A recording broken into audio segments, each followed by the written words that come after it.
God is a community of persons.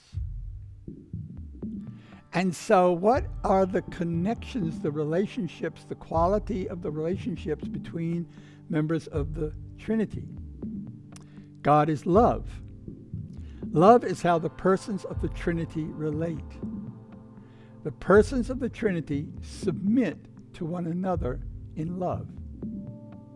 Now, just a few examples of that. The Father sent the Son.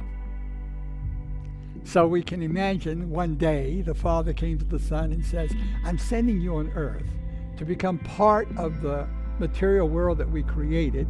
And by the way, you're gonna end up being crucified.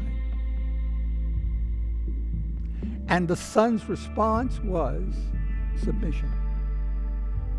The Son submitted to the Father. The Son honors the Father, but the Father also honors the Son and has given him all authority.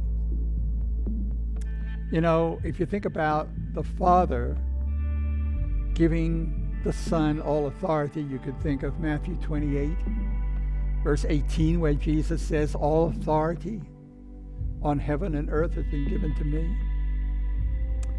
But I also love to think about John 13. Remember the scene that John describes for us in the 13th chapter of his gospel? It starts off by saying Jesus became aware that the Father had given all things into his hands,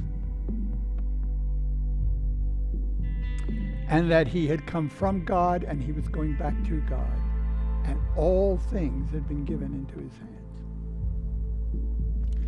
How did he respond?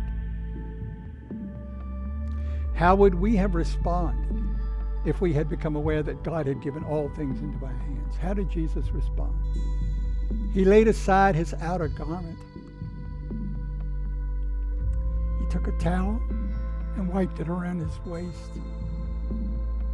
He took a basin, poured water into the basin, and began to wash the disciples' feet.